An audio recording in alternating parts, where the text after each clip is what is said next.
Alam nyo, sir, napakalakas po ng presidente. Kung ako nga, may kinausap akong kontraktor, naglahad na kagad sa akin kung ano yung paano yung sharing. Ano pa kaya kung yung presidente, kung gusto niya magkaroon ng quick win? Ano? Hello, good day everyone. Maligayang pagdating ko dito sa ating channel, Psychology and Social Issues. And nandito ulit tayo para mag-usap ulit ng panibagong psychology-related topics at psychology-related social issues. Ito mga ka-psychology, anong pag-usapan? Itong pag-usapan natin ngayon ay related po ito sa kasalukuyang issue ngayon sa ating bansa. Ito yung paghahanap ng kasagutan dito sa mga nangyayaring korupsyon dito sa DPWH. Ito po mga ka-psychology, anong pag-usapan natin? Pag-usapan natin itong tinatawag natin na prisoner's dilemma. Okay, so i-share ko muna itong slides ko mga ka-psychology. Tapos i-apply po natin ito dito sa sinasabi ni Mayor Magalong kasi may interview dito si Mayor Magalong mga ka-psychology. Dito nakita natin interview niya kay Ted Filon na kung saan familiar dito si Mayor Magalong. Okay, so stay tuned kayo. Maiksi lang ito video natin, stay tuned kayo hanggang sa matapos para po makita natin yung aplikasyon nito sa tunay na buhay. Ano nga ba itong prisoner's dilemma? Okay, sa psychology po mga ka-psychology, ito ay pinag-uusapan sa social psychology. More specifically, dun sa topic ng conflict and peacemaking. Okay, so pinag-uusapan ano nga ba ang conflict, dinefine, ano din ang peacemaking. So yung conflict, sa madaling sabi, yung hindi pagkakaintindihan ng dalawang parte or partido. Okay? Pero ang purpose ng conflict ay para po ma-attain yung peacemaking or peace. Magkaroon ng peace. Okay? So kaya nga karamihan sa atin, iba't ibang paniniwala, iba't ibang paninindigan, so diyan po nag-uumpisa yung conflict. Nag-uusap po tayo, nagpapalitan po tayo ng ideas, opinions, para po magkaisa po tayo. So yan po ang conflict, yan din po ang peacemaking. Yung peacemaking, yan yung pagkakaisa. Okay? Hindi ibig sabihin na hindi kayo nag-aaway, hindi kayo may peace na kagad. Okay? Kasi iba-iba din naman yung mga experiences natin. Pero anyway, itong topic na ito, isa ito sa napag-uusapan kapag darating na dito sa topic na conflict and peacemaking. Kasi, ano nga ba ang mga posibleng rason bakit nagkakaroon ng conflict? Okay? So, usually, mayroong sa psychology din, sa social psychology, nag-identify din tayo ng 4 na major reasons kung bakit nagkakaroon ng conflict. Yung social dilemmas, competition, perceived injustice, tapos misperception. Of course, hindi natin na pag-uusapan lahat. Pag-usapan nga natin itong prisoner's dilemma na under siya yung nung nauna, yung social dilemma. Okay, hindi si Laila dilemma po ha. Okay?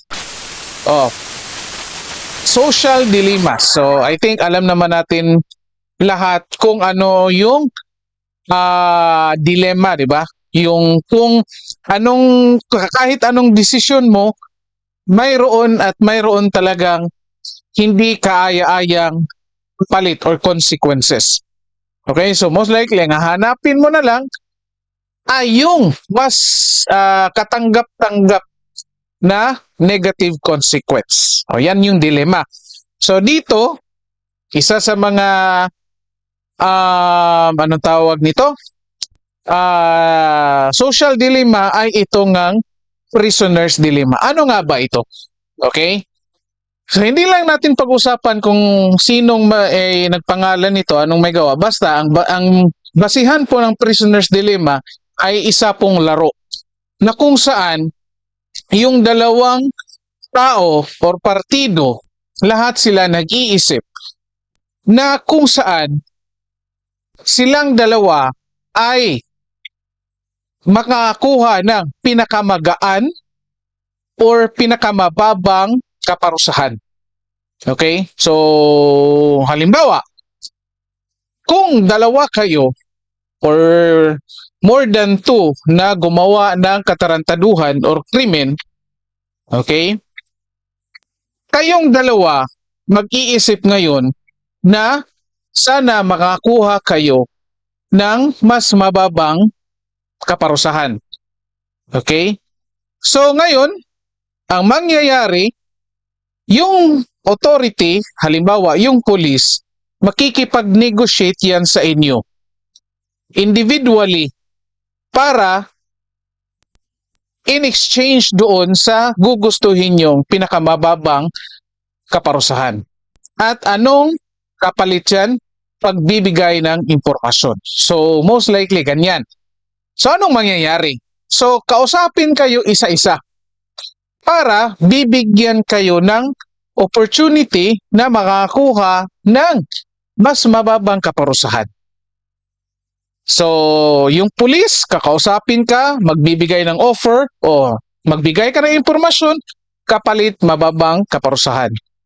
Ganon din sa isa. Kasi, yun nga, sabi natin, since dalawa kayo, individually, mag-iisip kayo ngayon na dapat makukuha niyo yung pinakamababang kaparusahan.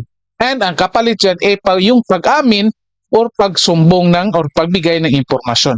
So nagkakaroon ngayon ng prisoner's dilemma. Okay? So ito ngayon yung illustration natin. Okay? So ito, halimbawa, explain natin ito, itong nasa taas. Confess, yung kaparusahan mo, 5 years. Ito, halimbawa, dalawang tao kayo dito. So, tingnan nyo yung illustration natin ha. Nasa baba yan, nasa taas. Ito, person 1, ito person 2. So, kayong dalawa, gumawa kayo ng krimen. At ito na nga, ang kapalit dyan ay target nyo, kayong dalawa makakuha ng pinakamababang kaparusahan. Okay? So, explain natin ito. Ito yung nasa loob ng box, naka iba't ibang kulay, blue tsaka ito. Ito yung mga possible consequences. Halimbawa, itong si person na naka-green, kapag umamin siya sa krimen, 5 years yung makukuha niyang sentensya. Okay? Kung itong si person B, umamin din siya, pareho kayo 5 years yung makukuha. Okay? Pero, kung si person A, itong naka-green, nag-confess siya sa krimen at itong si person B hindi siya nag-confess. No? So anong mangyayari? Ito dito sa baba. Tingnan nyo ito. 0 punishment siya. 0 number of years. 10 years pinakamataas yung nakuha ng person B. Ito naka-orange. Kasi hindi siya nag-confess. Ito si person A, nag-confess siya. Punta naman tayo dito. Kung si person green, hindi siya nag-confess. Okay, tapos si person B yung nag-confess. 10 years yung, babaliktad ito. 10 years yung makukuha ng person green, person A. Tapos hindi naman, 0 naman kasi magiging star witness siya. Okay? So ito ngayon. Kung pareho silang dalawa umamin, hindi umamin, hindi nag-confess, tapos si person B hindi rin nag-confess, pareho lang yung sentence nila. Depende pa rin po yan sa takbo ng kaso. Ito, pinalabas dito na 1 year, pinakamaiksi na punishment. Depende po yan lahat. So anong pinapakita dito?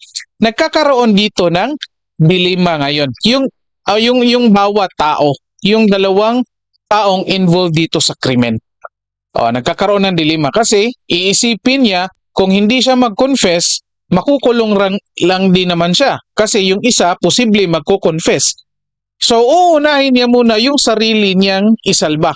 So magko-confess ako kasi baka maunahan ako. Ayan. Ako yung makukulong, yung isa hindi. Di ba? So magko-confess siya para kung mag-confess yung isa, pareho sila ng sentence. Di ba? So kahit pa nag-agree silang dalawa, hindi tayo magsusumbong kung sakaling mahuli tayo, pero kung magbabago yung lahat kapag mahuli na yan. Okay? So saan dito in-apply mga ka-psychology? Okay, meron tayo ditong ipapakita interview dito ni Mayor Magalong mga ka-psychology. Unfortunately,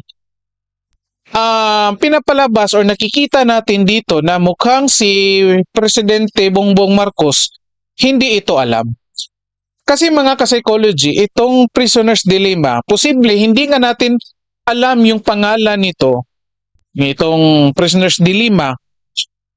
Pero yung common sense na magsasabi sa atin mga ka-psychology or magtuturo sa atin kung paano ito gawin. Halimbawa, may dalawa kang anak, may ginawa silang kasalanan. So ikaw bilang magulang, kakausapin mo isa-isa yung mga anak mo. Most likely, isa sa kanila aamin kung hindi man sila dalawa ang aamin, di ba? So yan na yun. Yan yung prisoner's dilemma. Karamihan sa atin gumagawa niyan pero hindi nga alam ito. Okay? Technically. Yung definition, itong mga pinag-usapan natin. Pero of course, nakakagulat dito mga psychology, mukhang hindi alam ito ni Presidente Bongbong Marcos at ito pa si Mayor Magalong pa ang nagturo sa kanya. Ito, pakinggan natin itong interview mga ka-psychology. By the way, kung meron kayo nagustuhan sa parte ng video natin, paki-comment po dyan sa baba or paki-like po. And then kung meron din pong kayong hindi nagustuhan sa ating video, paki-comment na rin po para po ma-improve po ang ating video. Kung gusto niyo rin pong mang-bash, walang problema. Marami na pong nang-bash dito sa atin, mga ka-psychology. Wala pong problema. Sanay na po tayo dyan kasi sa paaralan, dati sa university na tinuturuan ko, araw-araw po akong nababash. Na araw-araw yung nagagalit yung mga estudyante sa akin kasi stricto ako, mga ka-psychology. So ito, pakinggan na, maiksi lang ito. Ito. Doon po tayo sa katanungan. Bagamat ang presidente po, mayroon pa siyang confidential fund, ano? At meron siyang lahat ng resources. Pero kahit na po presidente, gaano kahirap ito na pag-iimbestiga? Libo-libo itong proyektong ito, Mayor. Alam nyo, sir, napakalakas po ng presidente. Kung ako nga, may kinausap akong kontraktor, naglahad na kagad sa akin kung ano yung paano yung sharing. Ano pa kaya kung yung presidente, kung gusto niya magkaroon ng quick win, kausapin niya lang, ipatawag niya yung top 15. Mag-usap-usap na tayo, ano pa talaga ang totoo rito. Magsabi kayo ng katotohanan dito at titingnan namin kung paano namin kayo matulungan. Immediately po, magsasalita po yung mga yan, Sir Ted. Pero ang pinaka-challenging po yan is, are they willing to translate their testimonies into affidavit or written testimony? Kasi syempre, anong assurance mo na pagkatapos ng administrasyon, mabubuhay ka, papapatayin ka. Ganun po yan. Okay, so sa ngayon po sir na may ultimo po ang anak ni Presidente si Congressman Sandro. Sige, stop na. Stop natin dyan.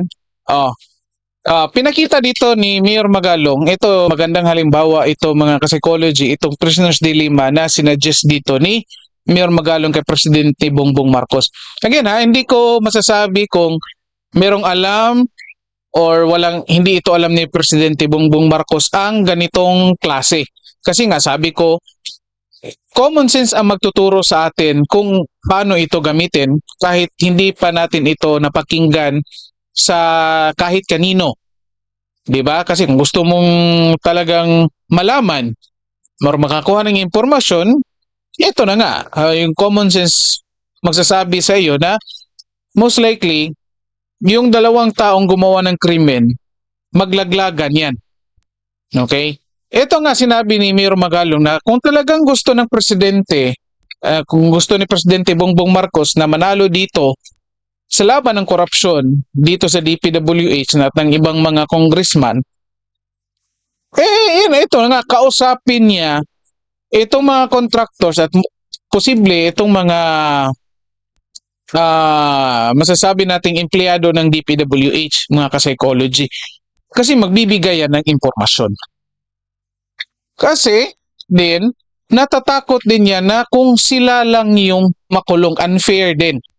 O halimbawa, pinalabas ni Mayor Magalong na ang mas malaking parte yung sa mga kongresista. Yung maliit na parte, 15% lang doon sa contractors. O, papayag ka ba bilang contractors, mawawala yung negosyo mo, makukulong ka pa, pero 15% lang yung nakuha mo or kinita mo. Di ba? So ito nga, sabi, magpangalan ka na. Ito din, prisoner's dilemma din ginamit ni Jinggoy Estrada at ni Senator Marcoleta kahapon sa Senate hearing, kung saan sinabihan ni Jinggoy Estrada, of course, di na natin ipapakita dito mga ka-psychology. Sinabihan ni Jinggoy Estrada yung resource person, si Diskaya, na umamin ka na. Sabihin mo na para hindi lang ikaw yung makulong or para mas mababa yung kaparusahan mo. Ganon din yung sinabi ni Senator Marcoleta. Na instead na kakasuhan kayo, inamin kayo ng criminal charges, magturo na kayo kung sino yung mas malaking kinita dito para maliit lang yung kaso. Okay, mga ka-psychology. So, hinaot, meron kayong natutunan dito sa ating pinag-usapan ngayon, psychology and social issues. At pinag-usapan natin itong prisoner's dilemma. Okay, so, tinuruan nga ba ni Mayor Magalong dito si Presidente Bongbong Marcos sa parte na ito? Kayo na po ang sumagot dyan sa comment section. Okay? Maraming salamat at magkita tayo dito sa ating channel ulit, Psychology and Social Issues. See you!